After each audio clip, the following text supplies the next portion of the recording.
Bien, ¿cómo estamos, familia? ¿Bien? Más fuerte, ¿cómo estamos? Eso. Vamos a orar, ¿no? Por el estudio. Y solo eso, que Dios sea con nosotros, porque tenemos, como siempre, un gran texto delante. Cada vez que vinimos a la Biblia es como que wow, ¿no? Vamos a orar juntos por el estudio, familia. Y Padre, venimos ante ti agradecidos porque nos permites no nada más cantarte con nuestra voz, sino que también queremos venir a adorarte con nuestra mente, Señor. Te pedimos que seas con nosotros, que podamos estar concentrados para recibir lo que tienes para decirnos. Te suplico, Señor, ensanches nuestra mente, nuestro corazón, nuestra alma, para que podamos realmente recibir lo que tienes para nosotros. Te pido especialmente por las ideas, que me permitas simplemente como redactarlas en la mente y poder transmitírselas a mi familia espiritual, y que podamos solo ser edificados, transformados por ti, Jesús, por tu amor, por tu poder y para tu bendita gloria, porque para eso existimos. Te bendecimos en el nombre de Jesús. Amén. Amén. Bien, acompáñame ahí a Marcos. No, sí, ¿dónde estoy? Hechos, ¿por qué le puse Marcos? Es que Hechos capítulo 3. Hechos capítulo 3. Y dije, ¿a poco ya preparé otro texto? No, es que le puse otro título. Hechos capítulo 3. Estamos en este relato, ¿verdad?, del libro de los Hechos, que es como un poco el relato de la iglesia primitiva, después del tiempo en que Jesús consuma su ministerio, ¿verdad?, y consuma su obra redentora, después de que muere y resucita y asciende, después de que envía Él el Espíritu Santo, ¿recuerdas? Y inicia toda esta era de la iglesia, el día de Pentecostés, ¿recuerdas? Cuando desciende el Espíritu de Dios sobre la iglesia, y vimos que después de esto, gente alrededor, ¿no?, de este tiempo de llenura, reaccionan, y Pedro se chuta un mensaje así súper bíblico, profético, evangelístico, todo lleno del Espíritu Santo. Les da un mensaje increíble a las personas que estaban ahí, y se añadieron como varios a la iglesia primitiva y todo esto. Espero lo recuerdes. La semana pasada nos quedamos en esta escena en donde Pedro y Juan, en el nombre de Jesús, literalmente sanan a un ciego de nacimiento, ¿no?, que tenía, yo creo que, una historia un poco triste. Había nacido tal cual, cojito y todo eso, y llegan Pedro y Juan y se le quedan viendo y le dicen: vamos a darte algo en el nombre de Jesús, ¿no? O sea, no tengo lo que probablemente tú estás esperando. Quizá el cojito se medio decepcionó un poco porque estaba esperando que le dieran una lana o algo así. Ellos le dijeron: mira, no tengo plata ni oro, pero lo que tengo te doy, en el nombre de Jesucristo, levántate y anda, y todo eso, ¿no? Vimos que fue tal cual sanado, ¿verdad? Con literal, creo que fue un energema o una operación de fe, ¿no? No tanto para salvación, sino para este milagro de la certeza de que Dios iba a sanar a este hombre, que vimos que no era como un palero o algo así, ¿verdad?, sino que realmente era cojo de nacimiento, y lo vimos estrenando piernas, ¿recuerdas? Estrenando piernas, bien prendido ahí, saltando y haciéndole así, casi, ¿no?, chocando los taloncitos así, y todo eso, entrando al templo, teniendo compañerismo con los discípulos y todo, estrenando piernas. Está impresionante. Y algo que quisiera solo hacer énfasis es que este hombre fue sanado, familia, en el nombre de Jesús, ¿no?, y para testimonio a otros. Piensa esto, ¿no? El amor de Jesús, el cuidado de Jesús, la bendición de Jesús se veía visiblemente. Ahora sí que, sí, valga la redundancia, era visible la mano de Dios en su vida, y fue para testimonio de otros. Y eso es como muy importante, porque la mano de Dios en nuestra vida debe verse, familia, para testimonio a otros. Y bueno, lo que un poco hicimos énfasis al final de la enseñanza pasada es que Pedro echó mano, y es lo que vamos a ver ahorita, echó mano de ese milagro para que ese milagro fungiera como un siervo del evangelio. No es que el evangelio fue un siervo del milagro, ¿verdad?, sino al revés, el milagro fue un siervo del evangelio. Pedro aprovechó esta oportunidad, ¿no?, para decir: ok, se vio el poder de Dios, ahora lo que quiero que ellos vean no es tanto los milagros de Dios, sino al Dios de los milagros, ¿no? Y empezó a predicarles el evangelio. Es lo que vamos a ver ahorita, ¿verdad? Y qué importante esto, familia, porque la gente, todos necesitamos, por encima de cualquier milagro, señal sobrenatural o experiencia extrema con Dios o algo así, necesitamos salvación, necesitamos al evangelio por encima de cualquier milagro, repito, ¿no? Entonces es lo que vamos a ver ahorita, este mensaje, ¿no?, que se chuta Pedro desde el versículo 11.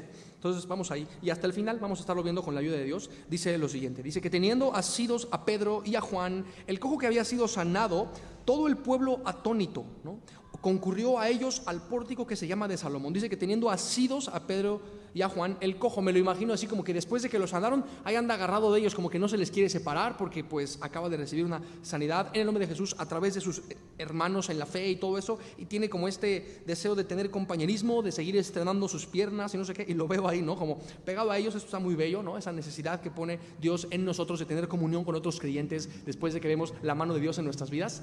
Sí, está increíble todo eso. es como un síntoma, ¿no?, de la mano de Dios en nuestras vidas. Es muy bello. Entonces lo veo ahí haciendo a estos vatos como asido, ¿no? Como que no los deja ir y todo eso. Y todo el pueblo, fíjate, atónito, concurrió a ellos al pórtico que se llama de Salomón. Este lugar, pues el pórtico, ¿no?, del templo o algo así, que se llama el de Salomón. Entonces, como puedes ver, dice, se concurrió todo el pueblo, ¿no? O sea, es como un mitote grande, fue un milagro grande, algo notorio, porque este hombre, todos sabían que él había sido cojo y de pronto camina y es como que, wow, este vato algo le pasó, vamos a ver qué pasó. Entonces ahí está el mitote, ¿no? Como que todos. Entonces me encanta porque, o sea, Pedro es la oportunidad que aprovecha. Él probablemente, ¿cómo te diré?, se pudo haber sentido tentado a llamar la atención sobre sí mismo en ese momento, en medio de todo ese mitote, ¿no? Pudo haber dicho, se fijaron, yo soy el siervo que Dios usa, y pudo haber quizá llamado la atención sobre sí mismo, ¿verdad? Creo que soportó esa tentación Pedro, y ¿qué hizo? Enfocó la atención en Jesús, ¿no? Y eso, como que no dejó que la gente pusiera la atención sobre sí mismo, ni sobre el milagro, ni sobre este hombre siquiera, sino que todo esto, todo este mitote, todo este milagro fue como, vean a Jesús, se trata de él, ¿no? Dice el versículo 12, viendo esto Pedro, o sea, el mitote, todos atónitos así, respondió al pueblo, ¿no? Me encanta, él responde a lo que ve y de una manera correcta, aprovecha la oportunidad. Tú y yo deberíamos hacer lo mismo, ¿verdad? Obviamente, está como que por demás casi decir la aplicación, ¿no? Debemos apuntar a Jesús todo el tiempo y que la gente vea a Jesús, no que nos vea a nosotros o lo que sea que hagamos para Dios, sino a Dios mismo, ¿no? Viendo esto respondió al pueblo, varones israelitas, ¿por qué os maravilláis de esto? Esta idea de varones israelitas es de hecho importante. Estamos hablando de que él estaba entre gente judía. Ahorita vas a ver por qué es importante, pero bueno, nada más notarlo aquí y lo dejo como paréntesis, vamos a retomar esa idea. Pero eran gente israelita, fíjate, varones israelitas, verso 12, acuérdate, vamos a retomar esta idea varias veces. ¿Por qué os maravilláis de esto? Y dices, pues estaba padre que se maravillan de Dios las personas y casi los está reprendiendo por maravillarse. ¿Qué no es bueno maravillarse de Dios? Claro, sí, claro, en un sentido sí, es muy bueno maravillarse de Dios, pero un poco la idea es que como que los reprende como diciéndoles, a ver, ¿por qué te sorprendes que Dios haga algo tan poderoso? ¿Qué acaso dudas de que, ¿sí me explico? O sea, Dios no debería, ¿cómo te diré? ¿Es bueno sorprendernos de Dios? En un sentido, claro, tener esa capacidad de asombro, pero por otra parte, no debería hacérsenos raro que Dios manifieste su poder, porque Él es un Dios poderoso, ¿me explico? Entonces, en ese sentido, como que, a ver, ¿por qué te sorprendes, no? Como que se te olvida que Dios es capaz de eso y de demasiado más, un poco casi lo veo diciendo esto, ¿no? No te maravilles en ese sentido, ¿no? Y déjame, te leo un versículo que está relacionado con eso, está en Efesios 3:20, donde dice lo siguiente, fíjate, aquel que es, ¿qué dice? Poderoso para hacer todas las cosas, fíjate, mucho más abundantemente de lo que pedimos o entendemos, dice Pablo, según el poder que actúa en nosotros, a Él, al poderoso, ¿no? Sea gloria en la iglesia, en Cristo Jesús, por todas las edades, por los siglos de los siglos. Me encanta esta idea, nos recuerda que Dios, fíjate, es, como dijimos ahorita juntos, ¿no? Poderoso para hacer todas las cosas, mucho más abundantemente de lo que sea que tú y yo podamos pedir o siquiera entender, dice, ¿no? Entonces esto, ¿no? Lo relaciono con esta idea de, ¿por qué te maravillas? Si Él, o sea, Dios es lo más poderoso y extremo, ¿no?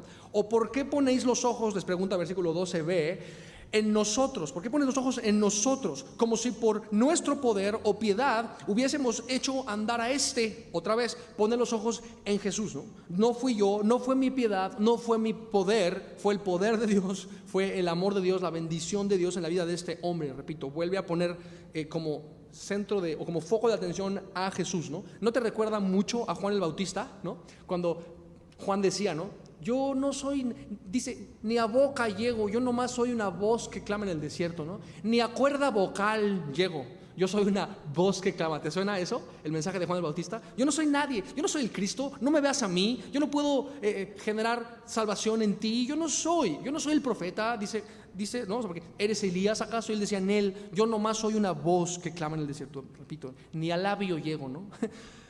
Una voz que clama en el desierto, y después él termina diciendo, me encanta, el último versículo en la Biblia donde aparece Juan el Bautista, así como que la escena donde lo vemos hablando es Juan 3:30, donde dice que es necesario que él crezca, dice Juan, ¿no? Hablando de Jesús, y yo mengue como la luna menguante, que yo desaparezca, ¿no? Que quien crezca sea Cristo, que a quien vean sea a Jesús. Entonces me recuerda esto, y bueno, es que me inspira mucho el testimonio de Juan, y veo esta idea ahí, ¿no? Y eso, Pedro pudo discernir la importancia de no llevarse como la gloria, ¿no? Y pasa que, o sea, gente, yo sé que puedes rápidamente recurrir a una historia dentro de tu mente de cosas que te han pasado en donde Dios te ha utilizado, donde alguien alrededor tuyo quizá se ha sentido bendecido, bendecida por algo que le has dicho o platicado, o por algo que oraste por una persona, probablemente te ha pasado, ¿no? Y qué importante es siempre recordar, o sea, ok, Dios sí ciertamente usa gente, ¿no? Pero es Él quien lo hace y nosotros simplemente somos instrumentos, como dice mi pastor, ¿no? Yo solo soy un instrumento y todo eso. Claro, o sea, somos simplemente instrumentos de Dios, ¿no? Siervos inútiles, dice la Biblia, ¿no? Y todo eso. Entonces, qué importante ver eso. Ahora, una cosa, déjame, te leo un par de ideas que parten aquí de 1 Corintios 15:10 y otra cita que vamos a hablar ahorita, que se relaciona con esto que te estoy diciendo. Dice Pablo, fíjate, sobre esto de, o sea, no darse uno como el crédito o la gloria si es que Dios nos llega a utilizar en sus manos. Que no se nos olvide, yo no hice nada, fue Él. Pero no es tanto yo no hice nada, sino sí lo hice, pero eso no me hace merecer el crédito. Haz de cuenta, es un poco la idea. Fíjate lo que dice ahí. Pero por la gracia de Dios soy lo que soy. Puedes ver cómo Pablo acredita a Dios, no a sí mismo. Es por la gracia de Dios que soy lo que soy. Es como que, no sé, esto es una respuesta a algo que cualquiera de nosotros le diría a Pablo, ¿a poco no? O sea, yo me imagino llegar al cielo y decirle a Pablo, no manches, estabas bien cañón, bro. O sea, ¿qué onda con tus cartas? No manches, o sea, podíamos estar horas, años analizándolas y te super rifaste. Entonces me imagino a nuestro hermano Pablo, el apóstol, contestándonos, ¿no? Ahí en el cielo, a ver muchachos, no, por la gracia de Dios soy lo que soy. Yo no hice en ese sentido más de lo, ¿sí me explico, no? Y su gracia, fíjate, no ha sido en vano para conmigo. Puedes ver, o sea, es su gracia la que me movió y yo de hecho ciertamente respondí. O sea, no ha sido en vano. Fíjate, antes he trabajado más que todos ellos. O sea, en un sentido sí está diciendo, sí respondí a la gracia, no te voy a decir que no. Sí la respondí, me encanta, pero no yo, sino la gracia de Dios conmigo. ¿Puedes ver? O sea, me encanta porque él entiende como este balance, ¿cómo te diré? No es una falsa humildad la de Pablo, la de, no me veas a mí, yo no hice nada.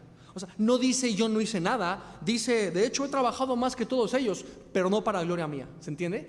Que de pronto la falsa humildad diría como, no, yo no hice nada, ¿no? Como que, pero Pablo no hace eso. Pablo dice, órale, pues gloria a Dios, ¿no? O sea que sí, la neta, híjole, me he esforzado un chorro. Qué bueno que reconoces ese esfuerzo que he hecho, pero ¿sabes qué? Fue Dios en mí haciendo las cosas, ¿no? No pertenece a mí el crédito. Me gusta esa idea, ¿no? Hebreos 13:20 un poco afirma esto mismo.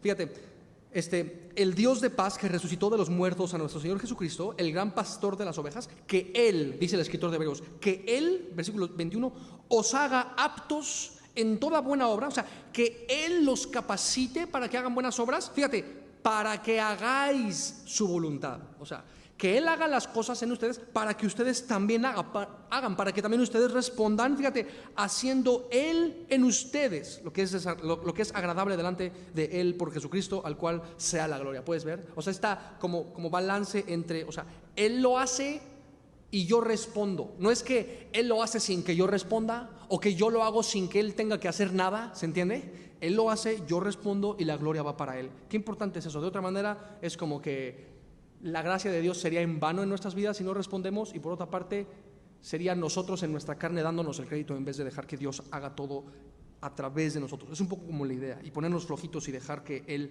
haga las cosas. ¿Me explico?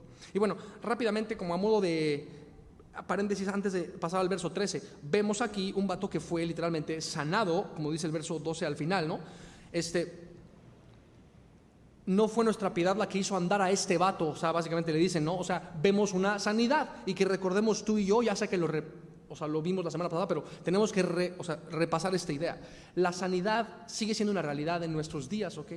Dios sigue sanando a las personas. ¿Cómo sé eso? Porque Hebreos 13:8 dice que Jesús es el mismo ayer, hoy y por los siglos. Y si Jesús sanó a este vato en este tiempo, pues significa que Jesús sigue siendo poderoso para sanar a quien sea en nuestros días. ¿Se entiende esa idea? Dios sigue sanando. No es para que pensemos que Él ya no sana como muchos creen, ni para que pensemos que Él siempre sana, como también otros creen, ¿no? Gente que se va a cualquiera de esos dos extremos diciendo, no, el don de sanidad es para la iglesia apostólica. Es como que, no, bro, Dios sigue sanando. Bueno, entonces Él siempre sana y yo le declaro sanidad a todos. No, tampoco, bro. Él a veces sana, Él a veces no sana, y Él tiene un buen propósito para lo que sea que Él decida, y es importante que veas eso, y lo vimos la semana pasada, ¿no? La sanidad perfecta y total espera un cumplimiento plenario. ¿Cuándo? En la resurrección. ¿Cuándo? En la resurrección, exactamente, ¿no? Versículo 13, vamos a seguir viendo esto. El Dios de Abraham, de Isaac y de Jacob, el Dios de nuestros padres. Entonces recordemos, Pedro les va a predicar un mensaje a estos vatos, o lo está haciendo, y va a aprovechar este milagro para predicar el evangelio. ¿Y cómo comienza su mensaje evangelístico Pedro? recordando, o sea, yo soy judío como ustedes. Se empieza como a identificar con estos varones israelitas, recordemos, está, como dice el verso 12, ante algunos judíos. Entonces se va a identificar con ellos. Ese Dios que ustedes tienen es el mismo Dios con el que yo me identifico, es el mismo. Estamos conectados en esta parte, haz de cuenta. Me gusta eso, como Él está construyendo un puente con las personas para que ellos puedan entender lo que les va a decir. Fíjate, esto es de hecho un mensaje muy misionero en ese sentido, ahorita te explico. Dice, el Dios de Abraham, de Isaac y de Jacob, el Dios de nuestros padres. Pedro era judío, ¿verdad? Entonces se identifica con ellos en ese sentido. Entonces nada más que veas esa idea. Qué importante buscar cosas que te conecten con otros, no tanto cosas que te diferencien de otros cuando predicas el evangelio. ¿Puedes ver? O sea, imagínate llegar a predicar el evangelio con una actitud de tú eres pecador fúchila o algo así, y yo soy en cambio santo, entonces tú nunca podrías llegar al nivel de santidad que yo he llegado. Eso es buscar una diferencia entre tú y la persona a la que le estás compartiendo, ¿me explico? Pero cuando llegas y encuentras algo en común, construir un puente, identificarte con la persona, es un, ¿cómo te diré? Un tip como muy misionero, ¿no? Eso ciertamente tiene poder al momento de predicarles el evangelio a otras personas. ¿Puedes ver esa idea? Está padre, ¿verdad? Aparte, fíjate, si Pedro era judío, creo tenía una carga especial por los judíos en ese sentido, o por lo menos ahorita, ¿no? De hecho, él batalló pensando que Dios lo estaba mandando a los gentiles, ¿no? No llames inmundo a lo que yo llamo limpio, Pedro, y no sé qué, como que él tenía, creo, sí, una carga por los judíos porque él era judío. Piensa esto, Dios alcanza gente nueva, Dios salva gente nueva para alcanzar gente nueva. Entonces es normal que tú tengas una carga especial por la gente que de alguna manera tiene un contexto o trasfondo parecido al tuyo, ¿okay? Aprovecha eso, ora por eso y deja que Dios te use en eso, ¿no? ¿Sí me explico? Con gente con la que te puedes identificar, que Dios use esos puentes, ¿no? Y después deja que Dios te use y todo eso. En fin, ¿dónde estoy? ¿No? Fíjate. Les habla, yo soy judío como ustedes, versículo 12, y les dice, ¿no? Que ha glorificado, Dios judío, por decir, ha glorificado a su Hijo Jesús. ¿Puedes ver esto? Me encanta esto. Después de conectar, les da como el tema del mensaje, ¿haz de cuenta? O les da el énfasis dentro del mensaje que les va a decir, este mensaje se trata de Jesús, ha glorificado a su Hijo Jesús. Este Dios, que es el mismo de ustedes, que sanó a este vato, ¿no? Ha glorificado a Jesús. No se trata del cojo, no se trata de mí, no se trata, o sea, se trata de Jesucristo. Esa es como la idea, ¿no? Y me gusta porque ha glorificado a Jesús. Él en su mensaje está hablando de la exaltación de Jesús. No nada más simpatiza con Jesús, sino que tal cual está hablando como Dios mismo exalta a Jesucristo. Esto es un mensaje como muy cristiano, ahorita va a ser por qué. Y bueno, versículo 13b, después de esto, dice, a quien vosotros, ¿no? Después de que los centra en Jesús, los va a confrontar bien duro, a quien ustedes, judíos, ¿no? Entregaron y negaron delante de Pilato cuando éste había resuelto ponerle en libertad. Pilato ahí andaba como que entre que, ¿no? Me arriesgo por Jesús o no me arriesgo por Jesús y todo eso, y gente que lo entregó y lo está confrontando claramente. Como puedes ver, el mensaje de Pedro no era nada cómodo, ¿verdad? Implicaba confrontar el pecado de las personas. O sea, ¿cómo te diré? Eso, yo no veo a Pedro muy preocupado, que digamos, por ser como muy popular o tener como muchos seguidores en Twitter o algo así. Estaba tal cual dando un mensaje confrontador e incómodo que confrontaba el pecado de la gente. Qué importante que veamos tú y yo esto, que veamos esto como un ejemplo también. Versículo 14, mas ustedes negaron, sigo con esa idea, ¿no? Al santo y al justo, otra vez, ¿no? Super exaltando a Jesús. Puedes ver, los vuelve a confrontar. Ustedes le negaron, y no solo eso, vuelve a exaltar. El Padre glorificó a Jesús, que es quien, el santo y el justo. ¿No te recuerda a Isaías 6 cuando Isaías ve a Dios y dice, santo, santo, santo es, ¿no? Dios todopoderoso y todo eso, esa idea, ¿no? Y está diciendo, ustedes negaron al santo, a ese santo con ese mayúscula que es el santo, santo, santo, Dios mismo, Dios el Hijo, Hijo de Dios, que es lo mismo, ¿verdad?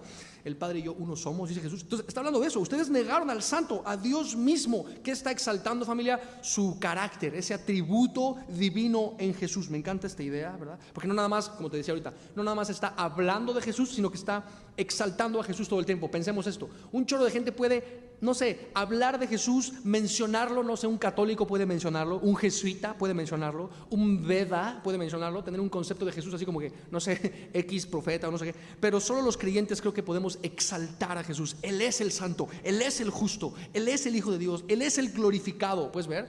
Y no sé, esto, repito, creo que es un fruto otra vez del Espíritu de Dios llenando a Pedro. ¿Por qué? Porque dice 1 Corintios 12:3, como puedes ver, fíjate, la segunda parte del versículo: nadie puede llamar a Jesús Señor sino por el Espíritu Santo, ¿no? Solamente el Espíritu Santo, que dice Jesús en Juan 14 y 16, ¿no? Cuando dice, Él me glorificará, hablando del Espíritu Santo que sería enviado, Él, el Espíritu, me va a glorificar, me va a exaltar, ¿no? Así cuando oigas a cualquier persona mencionando a Jesús en un mensaje y diciendo cualquier cosa, no sé, lo que sea que se quede corta la importancia de exaltarle, no sé, duda del Espíritu detrás de ese mensaje. No sé si me explico. Aquí veo a Pedro exaltando a Jesús, ¿no?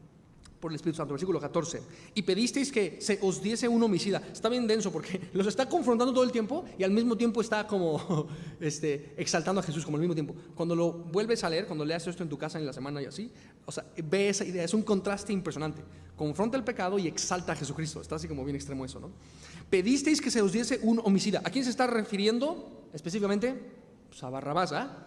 Barrabás, este homicida que la gente, crucifícale, ¿no? Y a ver, ¿quieren que les libere a Barrabás o prefieren que no? Así, sí me explico, ¿no? ¿A quién libero? Entonces libera a Barrabás. O sea, pidieron que se os diese un homicida. Y eso está bien fuerte porque, o sea, Barrabás, yo creo que es el único hombre en la historia que puede decir así como así literalmente, no nada más espiritualmente, sino literalmente, Barrabás sí es un hombre que podía decir, Él murió en mi lugar, o sea, tal cual, ¿no? Jesús fue entregado en vez de Él, o sea, pudo haber sido liberado, pero, o sea, fue así. Entonces, eso obviamente nos tipifica a ti y a mí, ¿no? Y dices, no, espérame, no seas mala onda conmigo, yo nunca he asesinado a nadie, como ahí dicen que era un homicida. Ok, pero ¿has sentido odio por alguien? Tóintelas, fíjate lo que dice Primera de Juan 3:15, habla un poco de eso, ¿no? Todo el que aborrece a su hermano es homicida, y sabéis que ningún homicida tiene vida eterna permanente en él. Tú y yo somos tipificados por Barrabás en ese sentido. Entonces, así como Barrabás podía decir literalmente, Él murió en mi lugar, tú y yo podemos decir lo mismo porque también somos asesinos. Como puedes ver, Isaías 53:5 dice que Jesús fue herido por nuestras rebeliones, ¿verdad?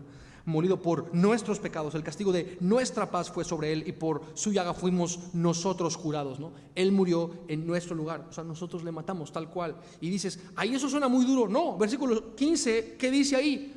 Pedro los super confronta y les dice, ustedes matasteis al autor de la vida. ¿Puedes ver esa idea? Y ahora les está hablando a judíos, ¿verdad? O sea, les está diciendo en parte, mataron a su propio Mesías ustedes, varones e israelitas. Ese Mesías anunciado por los profetas, ustedes lo mataron, ¿no? Los está confrontando como judíos. Ahorita vamos a hablar de esta idea, pero fuerte contraste, ¿no? Tú mataste al autor de la vida.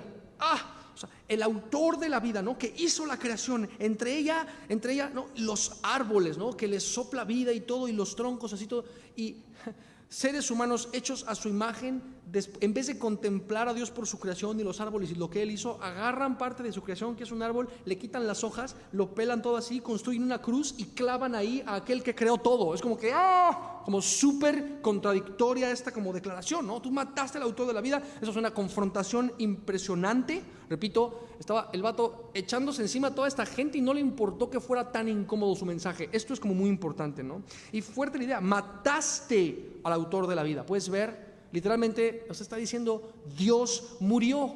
Este es el corazón del evangelio. ¿Te acuerdas lo que decía Pablo? Nos hemos propuesto no saber entre vosotros cosa alguna, sino a Jesucristo y a este crucificado. ¿Recuerdas esa idea? Dios murió. Hace poquito me tocó dar un mensaje allá en Semilla Santa Mónica, que se tituló así precisamente, La muerte de Dios. Porque es fuerte, ¿no? La idea es, esa realidad, familia, es poder en sí misma para salvación, dice Pablo, ¿no? Primera de Corintios 1:18, ¿no? Que la palabra de la cruz, de la muerte de Dios, es locura a los que se pierden, pero es poder a los que se salvan y están salvándose, ¿no? Por el evangelio y todo eso. No sé, como fuerte idea. Y bueno, no sé, me encanta esto de mataste. O sea, esta frase es como muy poderosa porque está diciendo que Jesús es el autor de la vida. Yo me acuerdo que esto me impactó muchísimo en mis primeros años de cristiano, y yo siempre que le compartía el evangelio a alguien, yo siempre les decía, o sea, y mataron a Jesús, ¿y sabes por qué Jesús resucitó? ¿Sabes por qué? Y siempre les decía esta frase, probablemente ya sabes a dónde voy, ¿no? Siempre les decía esta frase, porque era imposible que la muerte derrotara al autor de la vida. No sé, me gusta esa idea y te la comparto porque sigue siendo poderosa esa idea. Cada vez que tú le preguntas a alguien, oye, ¿sabes por qué Jesús resucitó? Y casi todos te van a decir, Antes de que te puedan contestar, diles, porque era imposible que la muerte derrotara al autor de la vida, ¿no? Porque eso, tú no puedes matar a aquel que es vida en sí mismo, ¿no? Entonces, aunque lo mataron, él resucitó, y esto, te digo, es poderoso, sigue siendo poderoso. De hecho, es el mensaje de la iglesia, la realidad de que Cristo vive. ¿Me explico? Eso es poder en sí mismo, familia.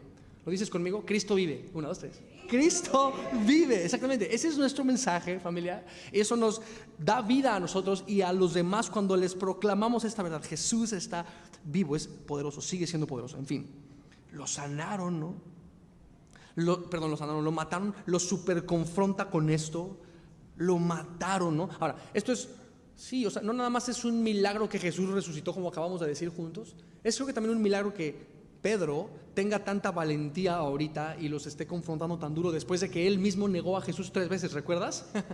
Tuvo un chorro de miedo y aquí de pronto está lleno de denuedo. ¿Por qué? Porque es la obra del Espíritu en él. No estaba siendo fácil confrontar a esta gente, sin embargo se arriesgó porque no estaba pensando en sí mismo, ni en ganar adeptos en ese sentido, sino en proclamar la verdad. Y ya Dios se encargará, ¿no?, de salvar a quien él decida, ¿no?, a cuantos él llamare, como dice también creo que capítulo 2, ¿no?, y todo eso. Me gusta esa idea. Y entonces es vital, familia, confrontar. Por si no nos ha entrado todavía esa idea, no se supone que diluyamos el evangelio en ese sentido, ¿no? Tenemos que tener ese denuedo, ¿no? Me gusta esta frase que decía alguien por ahí, me gusta: si la cruz no fue explicada, si el arrepentimiento no fue demandado y si Jesús no fue glorificado, entonces el evangelio no fue bien predicado. ¿Te gusta? La cruz debe ser explicada, el arrepentimiento debe ser demandado, a Jesús debe ser, o sea, Jesús debe ser glorificado, y el evangelio entonces es que fue bien predicado y todo. Entonces veo todo esto ahí. Esto de demandar el arrepentimiento es importante, es lo que decía Juan, ¿te acuerdas? Mateo 3:8. Oigan, den frutos dignos de arrepentimiento, ¿no?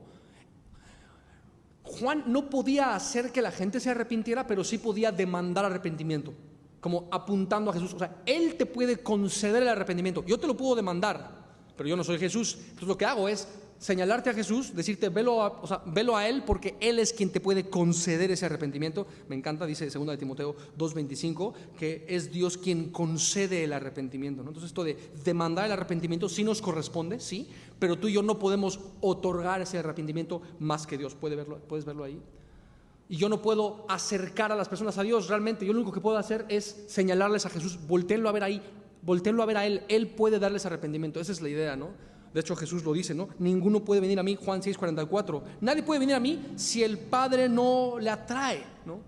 Puedes ver, solo Jesús nos puede acercar, solo el Padre, perdón, nos puede acercar a Jesús, y solo el Padre puede otorgarnos ese arrepentimiento y todo eso. Entonces, bueno, otra idea sobre esto, porque estamos viendo que les está diciendo a judíos: ustedes mataron a Jesús, judíos, ¿no? Entonces, ¿sabías que esa idea de que los judíos mataron a Jesús ha generado un chorro de antisemitismo en el mundo? O sea, gente como Hitler, por ejemplo, en el nombre del cristianismo, empezó a decir en este rollo antisemita, usando de pretexto que los judíos se entregaron a Jesús para entonces matar a los judíos porque ellos se entregaron al Señor y no sé qué. O sea, bueno, entonces la pregunta es, ¿los judíos se entregaron a Jesús? Pues, o sea, en parte sí. Aquí les está diciendo, ustedes lo mataron, ¿verdad? En un sentido sí. Vimos a los fariseos instigando, ¿no? Provocando a Pilato a que lo entregara y todo eso. Sí, en parte es responsabilidad de los judíos, pero no nada más de los judíos, ¿okay? También los gentiles le entregaron. Ahí estaban, ¿no? O sea, ¿no? Toda la bandota diciendo crucifícale. Ahí está, ¿no? A final de cuentas, tú y yo, como no judíos, realmente somos traidores, como vimos ahorita. Todos somos Barrabás, ¿verdad? Por eso tuiteé hace rato, todos somos Judas, tal cual. Todos somos asesinos. Cada vez que ves tu cara en el espejo en la mañana, estás literalmente viendo a un asesino. Tú y yo matamos al Señor, ¿no? Está diciendo eso. La culpa no nada más cae sobre los judíos, ¿no? Tampoco es que no fueron los judíos, no, sí fueron ellos, pero también los gentiles, y eso nos incluye a ti y a mí, ¿verdad? Y no solo eso, ¿sabías que incluye a Dios mismo también? Dice Isaías 53:10 que Dios, por favor léelo, quiso quebrantar a Jesús y someterle a padecimiento. Dios quiso eso. ¿Cómo es posible que Él quiso eso? O sea, pues sí, dice Hechos 2:23 que Jesús fue entregado por el determinado consejo y anticipado conocimiento de Dios. Dios no nada más sabía que Jesús iba a ser entregado, sino que Dios mismo determinó anticipadamente entregarle, ¿no? Dice, ustedes lo prendieron, lo mataron, sí, pero por el determinado consejo. ¿Puedes verlo ahí? El anticipado conocimiento. Entonces, fíjate, lo entregaron los judíos, sí, los gentiles, sí, nos incluye a nosotros, sí. O sea, sí fue el mitote político religioso de Jesús, ¿no? Que lo entregó, pero también nosotros, también el Padre mismo, y no solo eso, Jesús mismo quiso venir, ¿no? Eso está impresionante. Dice Juan 10, 17 al 18, lo vamos a ver muy rápido. Él dijo: yo pongo mi vida, nadie me la quita, yo de mí mismo la pongo, tengo poder para ponerla, tengo poder para volverla a tomar. Jesús aceptó, dice, este mandamiento del Padre, por amor al Padre y sin dudar del amor del Padre y certero del amor del Padre, ¿no? Dice: yo quiero que ellos sean uno conmigo, para que sean uno como tú y yo lo somos, Padre, y que ellos sepan que tú les amas como tú a mí me amas, le dice Jesús al Padre, seguro del amor del Padre, ¿no? Y seguro del amor del Padre, no dudando del amor del Padre, se entregó, ¿no? Porque algunos dicen: pero ¿cómo es posible que el Hijo amado, o sea, cómo es que Dios dejó que su Hijo muriera así? ¿Qué clase de Padre es ese? Bueno, Jesús no dudaba del amor del Padre. Él estaba certero, y precisamente como estaba tan seguro, él entendía: si yo te estoy mandando, hijo, que te entregues, es por algo bueno. Y entonces Jesús no dudó del amor del Padre, dijo: sé que tienes un propósito bueno y que tú me amas, yo no dudo de tu amor. Entonces, como te amo y la obediencia y el amor es lo mismo, Él nos amó y obedeció al Padre en ese sentido. ¿Puedes ver esa idea? Es como de hecho imposible de entender. Ni la eternidad basta para comprender esa idea. Pero la idea es eso, ¿no? Que Jesús estuvo dispuesto a entregarse también por amor y al mismo tiempo por obediencia al Padre, pues que es lo mismo, ¿verdad? Y bueno, versículo 15. Vimos ahorita en Juan 10, ¿no? Que Jesús dice: yo tengo poder para volver a tomar mi vida después de ponerla, ¿verdad? Bueno, de eso precisamente habla el versículo 15, a quien Dios ha resucitado de los muertos. Y lo vimos hace poco, ¿no? ¿Jesús se resucitó a sí mismo? Sí. ¿El Padre resucitó a Jesús? Sí. ¿El Espíritu de Dios resucitó a Jesús? Sí. Entonces, ¿cuál fue de los tres? Sí, ¿no? O sea, es como que, ok, ya, no hay más que explicar. Pero bueno, qué importante: a quien Dios ha resucitado de los muertos. Otra vez, esto está en pasado participio. Él ya lo ha resucitado ad oído tos ocho. Ya sucedió, Él sigue vivo ahorita en presente. Y decir esto me encanta, porque Pedro está predicando el evangelio en ese sentido. Está diciendo: Cristo vive, lo que dijimos juntos tú y yo ahorita, ¿no? Él ha resucitado, está vivo. Y me recuerda esta idea, Romanos 10:9, donde dice Pablo, ¿no? Si tú confiesas, con tu boca que Jesús es el Señor, si estás de acuerdo con Dios en cuanto a la deidad de Jesucristo y crees en tu corazón que Dios le levantó de los muertos, serás salvo. Yo te estoy proclamando esa verdad, dice Pedro, ¿no? Que Él está vivo, y si tú crees en eso, eres salvo o serás salvo. La realidad de que Jesús resucitó corporal y literalmente, cuando yo creo eso, literalmente mi identidad, destino y propósito cambia por completo. Soy salvo. ¿Recuerdas que Dios es salvación? Eso significa el nombre Isaías, ¿no? Y cuando yo abrazo la identidad de aquel que es salvación, puedo literalmente ser salvo por la sola fe. Está increíble esta idea, ¿no?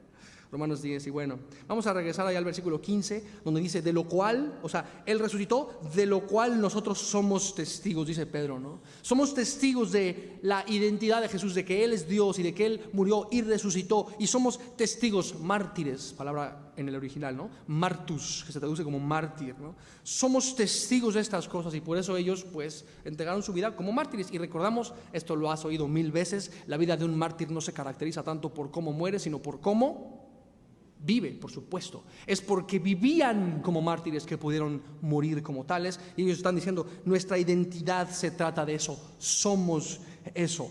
Somos testigos suyos. Testificamos la realidad, verdad de Jesucristo vivo y todo eso. Está impresionante. Versículo 16.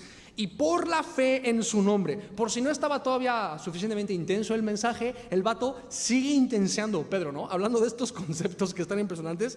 Por la fe en su nombre, a este que ustedes ven y conocen, les consta que este vato estaba así, cojito de nacimiento.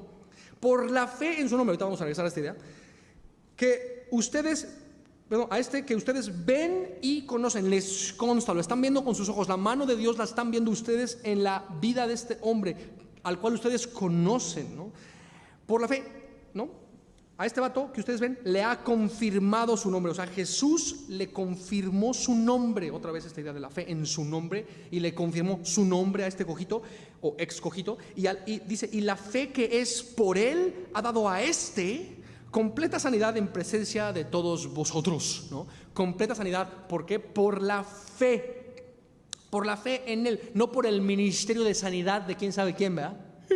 Sino por la certeza en el nombre de Jesús, por la confianza sencilla en la identidad y obra de Jesús, ¿no?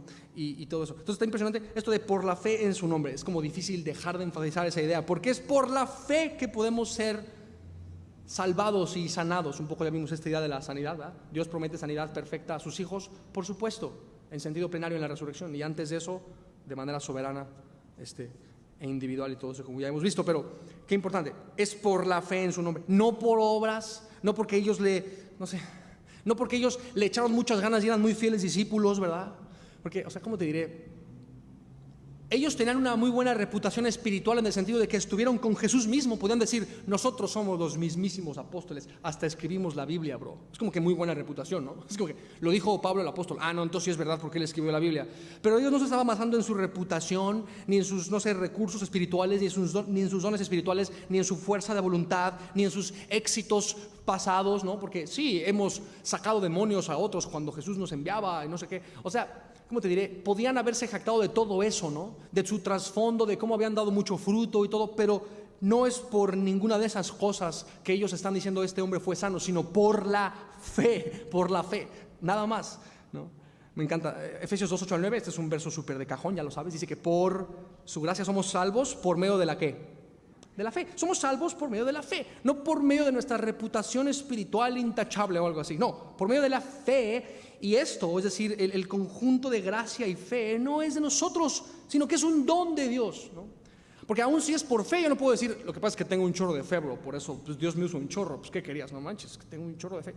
Cállese. Si tienes fe es porque Dios te la dio, bro. Es un don de Dios, que no es por obras. No se trata de lo que tú haces, se trata de lo que Él hizo. ¿Para qué? Para que nadie ¿qué? Para que nadie se gloríe, exacto. Para que nadie diga, bro, ¿no? Para que nadie haga eso. Ahora, entonces por la fe nada más que este vato fue salvo y sano, o ahora sí que sano y salvo, literal. Cuando este vato llegó a su casa, el cojito, quizá alguien le preguntó, ¿y cómo estás? Pues, sano y salvo, sano y salvo. Llegué sano y salvo, sano y aparte salvo, ¿no? Es chiste. Fue muy gracioso, lo sabes. Te reíste en tu corazón, ya lo sé. No, y bueno, por la fe en su nombre, por la fe, fíjate, en su nombre. Por la fe en su nombre, no en nuestro propio nombre, otra vez, ¿no? Y entonces me recuerda Hechos 4:12, que dice, y esto ya, yo sé que te lo sabes de memoria, hasta lo vas a citar. Dice que en ningún otro hay salvación, porque no hay otro nombre bajo el cielo dado a los hombres en que podamos ser salvos, ¿verdad?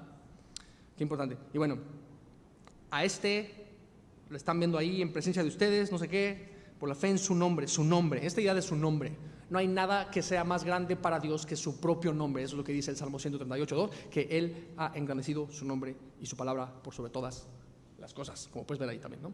Y bueno, ¿no te encantó cómo el milagro fue el siervo del evangelio y no el evangelio el siervo del milagro?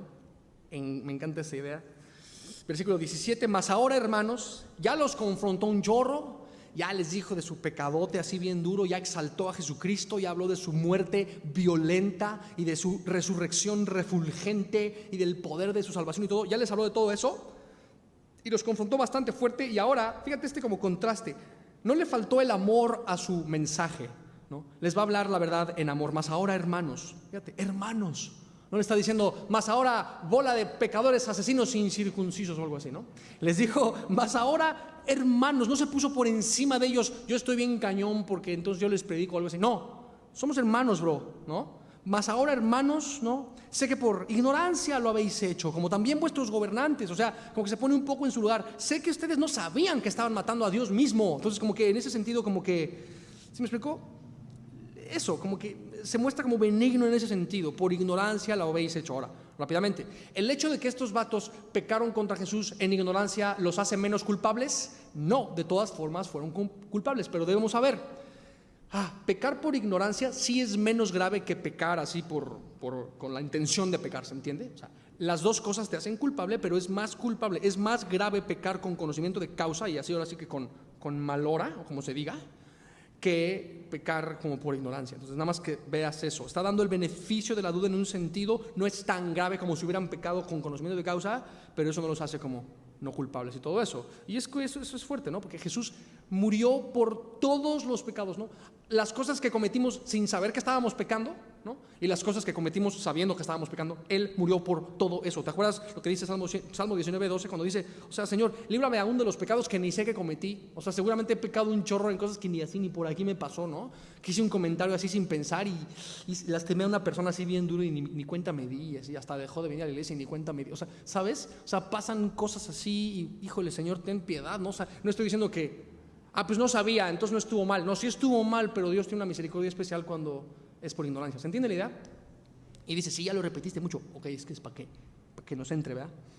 Versículo 18, pero Dios ha cumplido así lo que había antes anunciado por boca de todos sus profetas, ¿no? Que Jesucristo había de padecer. Entonces, en medio de esta empatía de que pecaron en su ignorancia y les habla de esto, habla entonces del elemento como profético del mensaje de Pedro. Está hablando del evangelio, ¿verdad? Se trata de Jesucristo, de su gloria, de su muerte, de su resurrección y todo eso. Y ahora va a hablar, repito, del elemento profético. Dios ha cumplido así lo que había anunciado por boca de sus profetas. Ya sabes lo que es la profecía, lo hemos visto 1000 veces y más últimamente. La profecía es el molde sobre el cual se derrama la historia.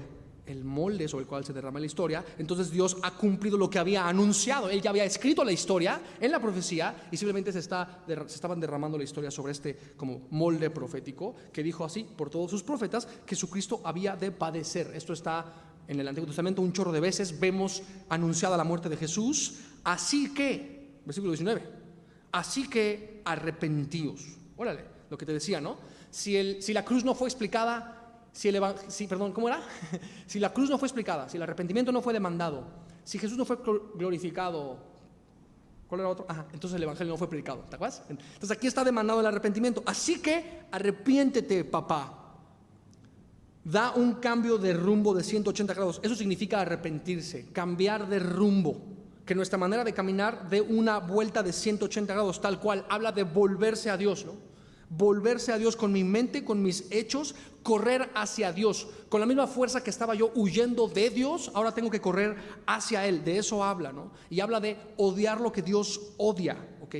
Muy importante, y es eso, como que tú y yo abracemos esto. Probablemente necesitas arrepentirte de algo el día de hoy, volverte de tu pecado hacia Dios, correr hacia Dios con todo tu ser, aborreciendo lo que Dios aborrece. Quizás es tiempo de que le entregues eso a Dios en este momento. Es muy importante, ¿no? Y esto es no nada más para personas sin fe que necesitan ahora sí que de una vez por todas arrepentirse de su pecadote, como tú y yo lo hicimos antes de ser cristianos, ¿no? Que llegamos así todos rotos, Señor, perdóname, me quiero neta volver de todas mis tarugadas, ¿no? O sea, todos, si somos cristianos, nos hemos vuelto de nuestro pecado a Dios de una vez por todas, ¿no? Todos hemos, si somos cristianos, si eres cristiano o cristiana, sabes exactamente a qué me refiero. Nos hemos arrepentido de una vez por todas. Claro, eso es para el no creyente. Pero para el ya creyente también debe ser una realidad esto de arrepentirse constantemente. ¿Puedes ver? El término arrepentimiento debe aplicarse a tu vida y a la mía, arrepintiéndonos de una vez por todas y arrepintiéndonos constantemente. ¿Okay? Muy importante. Y bueno, arrepentidos y qué más les dice el versículo 19, arrepentidos y qué más. No te escucho. Gracias. Y convertidos, ¿no? Exactamente, para que vengan, exacto, gracias hermano. Eso, ¿no? Tiempos de refrigerio. Antes de eso, convertidos. Me encanta porque, o sea, cuando les confronta con su pecado, oigan, ustedes mataron al Hijo de Dios, asesinos. O sea, no nada más los está haciendo sentir mal por su pecado, ¿no? Dicho sea de paso, al confrontarlos con su pecado, de hecho, los estaba tratando de hacer sentir mal. Yo creo que sí. Es lo que hace el redargüimiento del Espíritu, ¿no? Entonces no es que esté mal buscar hacer sentir mal a las personas por su pecado, de hecho es lo correcto, siempre y cuando yo no use exageración o manipulación o mentira para hacer sentir mal a una persona. Ahí te va. Cuando tú confrontas a una persona por su pecado y la haces sentir mal, no está mal que la hagas sentir mal, hace sentido siempre y cuando no eches mano de manipulación, mentira o exageración para hacer sentir mal. Si tú no echas mano de ninguna de esas tres cosas y la gente se siente mal por su pecado, es un pesar, un lamento genuino y de Dios que Dios está promoviendo. ¿Te acuerdas? Cuando dice 1 Corintios, ¿no? Fuiste contristado según Dios. ¿Te acuerdas de esa idea? Contristado según Dios de una manera piadosa, dice otra versión. Fuiste contristado por tu pecado de una manera piadosa, es decir, sin uso de manipulación, exageración o mentira, ¿no? Entonces, ¿los estaba haciendo sentir mal? Creo que sí, no más que piadosamente, ¿no? Arrepiéntanse, pero mi punto es no nada más los quería hacer sentir mal, sino que más, quería que ellos fueran bendecidos por un cambio de vida. Conviértanse, bro. No nada más quiero que te sientas mal, quiero que te conviertas para bien tuyo, bro. Es necesario caminar distinto, ¿verdad? Quería verlos cambiar. Qué importante, ¿no? Porque, ay, fíjate qué bueno que estuvo muy padre. Me imagino, ¿no? Varios que estuvieron ahí en el mensaje de Pedro. Qué bonito mensaje, Pedro. Fíjate que me sentí muy bien y tuve una intención muy fuerte de arrepentirme. Entonces aquí está diciendo, bro, no nada más son intenciones. La vida cristiana va más allá de una buena intención. Conviértete, les dice, ¿no? Arrepiéntanse y conviértanse. Que se vea la diferencia, ¿no? De Dios en tu vida y todo así, porque las buenas intenciones no son suficientes. Dicen por ahí que el camino al infierno está tapizado de buenas intenciones. También te las dice Charles Spurgeon, ¿verdad? Vamos a terminar aquí casi, ya, con 4 beneficios del arrepentimiento, ¿okay? Entonces está demandándoles el arrepentimiento para gloria de Jesús, anunciando la muerte y resurrección de Jesús en este mensaje lleno del Espíritu y súper intenso, ¿verdad? Que insta a la fe y el arrepentimiento. Y vamos a ver entonces 4 beneficios del arrepentimiento. Número 1, versículo 19, para que sean, ¿qué, familia? Para que sean, gracias, borrados vuestros pecados, para que sean borrados vuestros pecados. Esto es un beneficio maravilloso, que nuestros pecados pueden literalmente ser borrados. Esto es súper necesarísimo, porque si no son borrados mis pecados, me voy literalmente al infierno por toda la eternidad. El pecado me mata y me lleva al infierno y necesito desesperadamente, sienta o no la necesidad, la reconozca o no la necesidad, me parezca o no, tengo la necesidad desesperada de que mis pecados sean borrados, ¿ok? Muy importante, esto es necesario. Y no solo eso, nada ni nadie me puede ofrecer borrar mis pecados aparte de Jesucristo, ¿no? Qué importante aparte, que dice que deben ser borrados, no dice que deben ser disfrazados de otra cosa, ¿no? Ni perfumados. Perdóname, híjole, bueno, es que va a estar un poco burdo mi ejemplo, pero si agarras un pedazo de popó y lo perfumas, ¿sí me explico? Así de ridículo se ve cuando tú y yo tratamos de tapar nuestro pecado con otra cosa. O sea, bro, está sucio ahí, tiene que ser limpiado. No nada más habla de perfumar el pecado. Yo sé que fue burdo, discúlpame, pero hace sentido, ¿ah? No habla de disfrazar el pecado, ni cubrirlo, ni perfumarlo, sino de borrarlo. Solo Jesús puede literalmente borrar nuestros pecados. Ya andamos tú y yo. Pero que no, a ver, cada cosa mala que hago, si yo hago una buena, se borra la mala, ¿no? Y así crecimos. Y es como, no, bro, aunque hagas muchas cosas buenas, tienes un chorro malas que no se pueden borrar de ninguna manera, ¿no?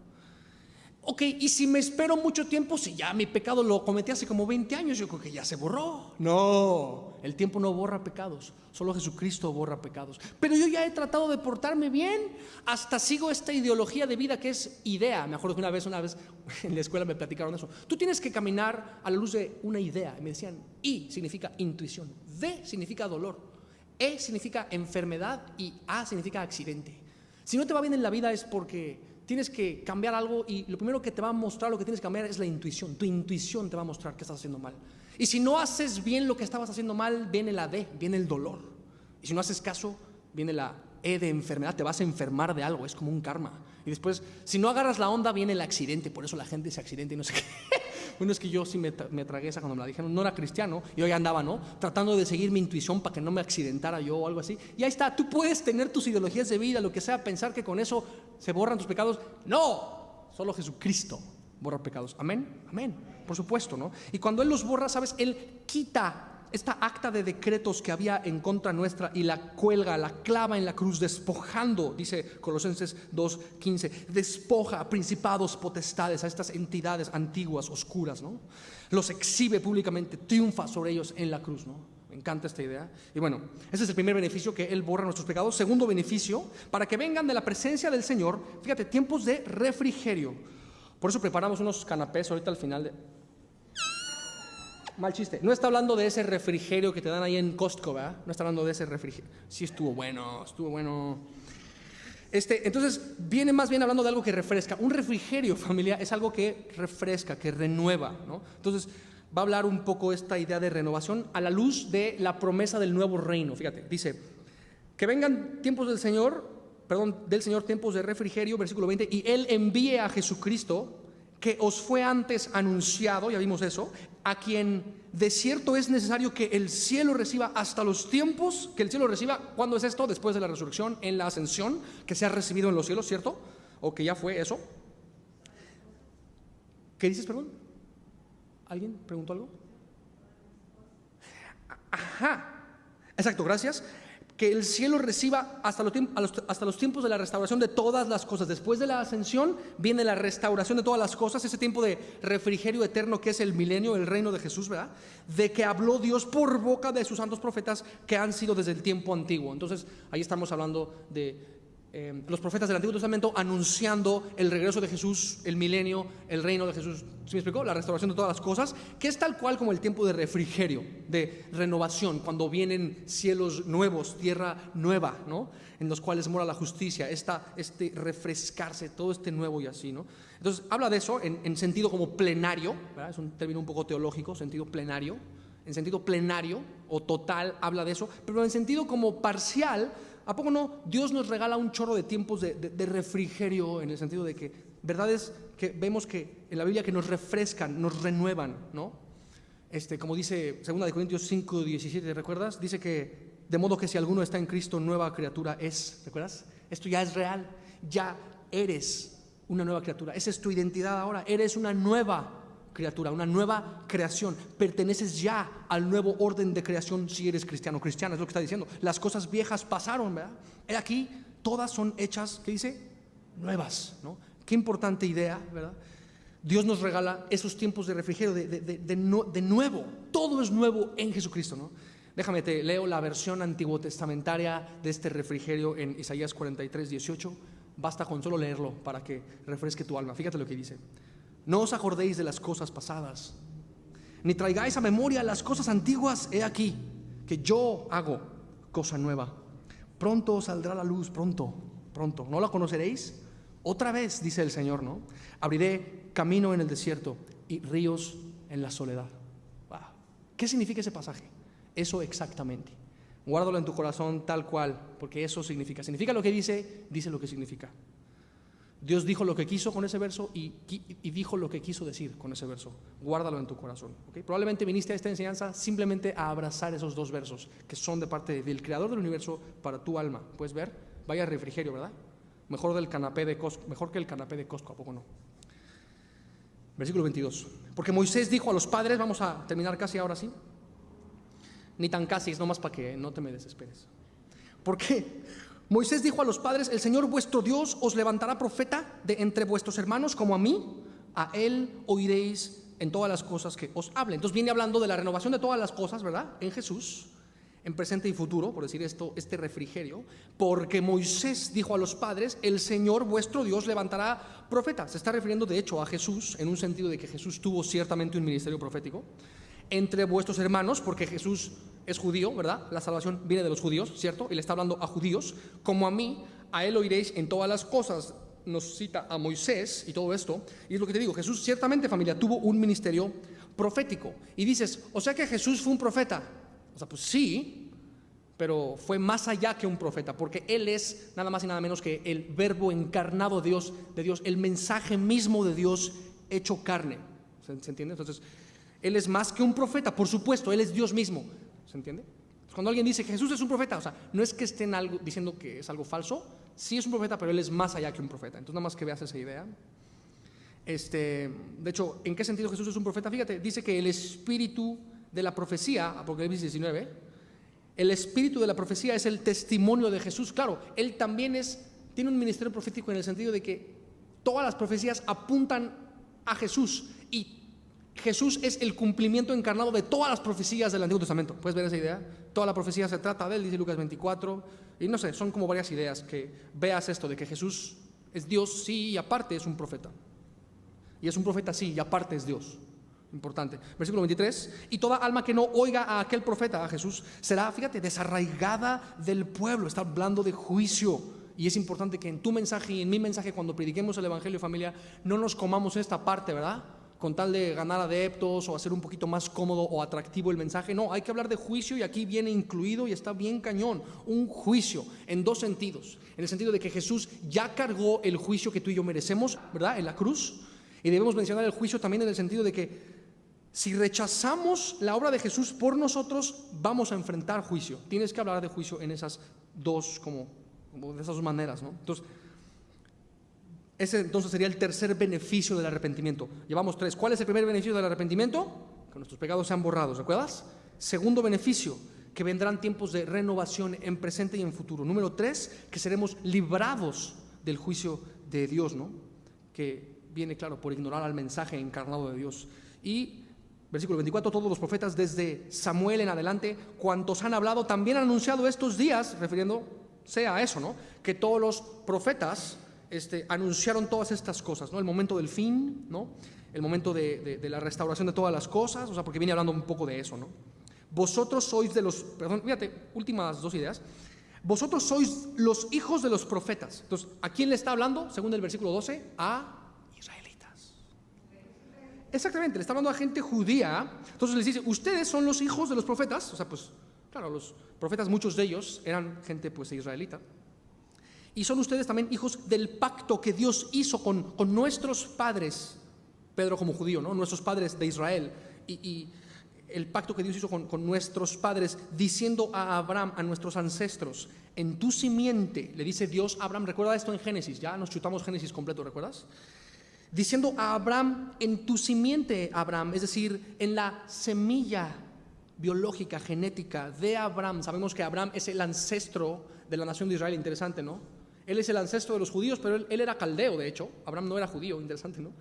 Él era caldeo y fue padre de la nación de Israel. De él descienden todos los israelitas y de Israel desciende Jesús. Me encanta esa idea. Entonces le está diciendo, a tu simiente, a tu semilla, a tu descendencia, es decir, a Jesús, o en tu simiente, perdón, en Jesús serán benditas, dice, todas las familias de la tierra. Está hablando aquí de que, sí, claro, la salvación viene de los judíos, como dice Juan 4:22, Jesús desciende de Israel, en un sentido como biológico, pero esta simiente de los israelitas, que es Jesús, hace que todas las naciones sean benditas, aún las no judías. ¿Puedes ver eso?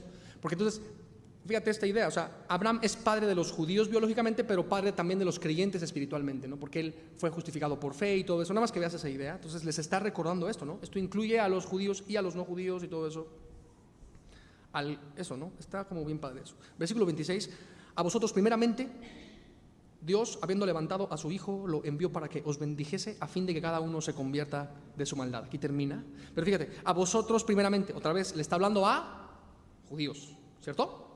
A ustedes, judíos, primeramente, Dios, habiendo levantado a su Hijo, que ya les dije, llevo todo un mensaje diciéndoles, dice Pedro, lo envió, o sea, a ustedes, judíos, para que os bendijese a fin de que cada uno se convierta de su maldad, ¿no? Dios envió a Jesús a los judíos principalmente, por eso dice Juan 1 que a los suyos vino y los suyos no le no le recibieron los judíos, pero fue Jesús enviado a ellos, ¿no? Y cuando los judíos le rechazan, ¿qué sucede? Que viene la inserción de los gentiles al plan de Dios, como ya lo sabes, ¿no?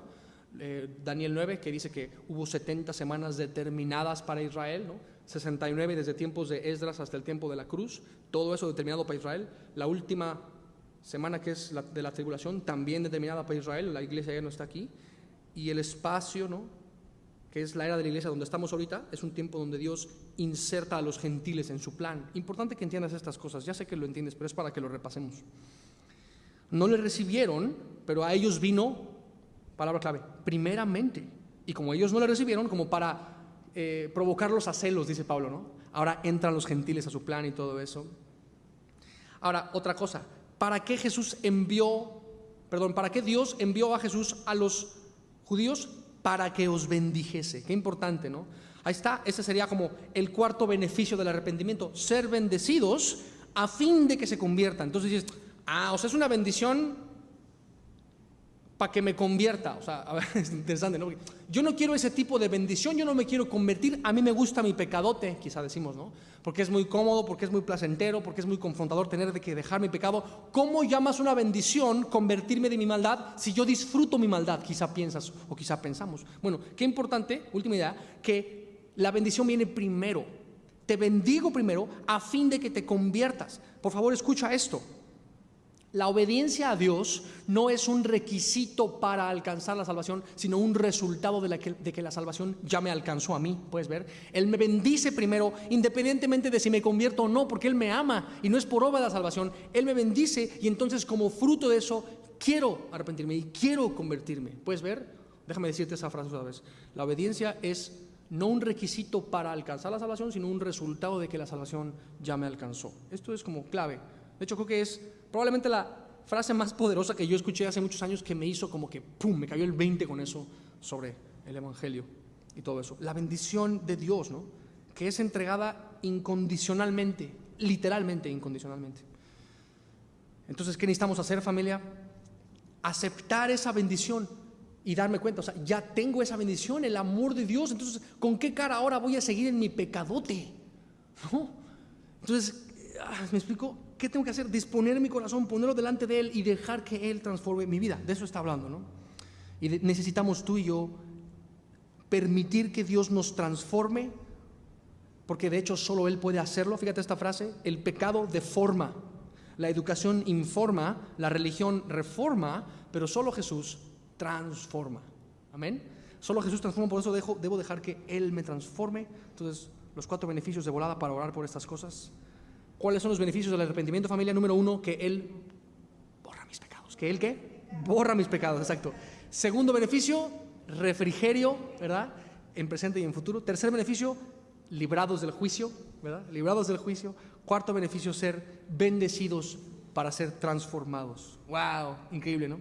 Entonces esa es mi oración, que ahorita pongamos esto en manos de Dios, pedirle: Señor, permite que demos frutos dignos de arrepentimiento, porque nosotros no nos podemos arrepentir si tú no nos concedes el arrepentimiento, como un poco ya estuvimos viendo. Entonces te voy a pedir que me acompañes a orar por estas cosas y te doy gracias por tu paciencia. ¿Me acompañas?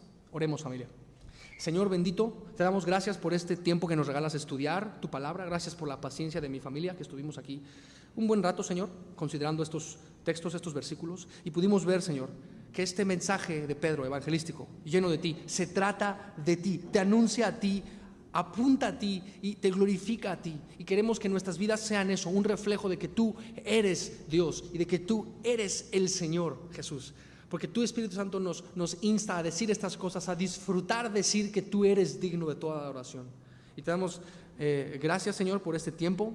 Gracias por literalmente haber muerto por nuestros pecados y resucitado para entregarnos literalmente vida eterna gratuitamente, Señor. No hay como esta bendición, que literalmente transforma desde siempre, todavía y para siempre las vidas. Saber que tú moriste y resucitaste y nos otorgas con tu sacrificio vida eterna. Nos bendices para que respondamos. Te suplico que hoy podamos todos responder como creyentes, y si hay alguien aquí quizá precreyente que está entre nosotros o escuchando esto, que todavía no se convierte, te pido, Señor, que abrace tu amor, que le bendigas, que sus pecados sean borrados, que tú traigas refrigerio a su vida en presente y futuro, que su alma sea librada del juicio, Señor, y que pueda ser bendecido y transformado por ti. Y ponemos todo esto en tus manos, en el nombre de Jesús. Amén.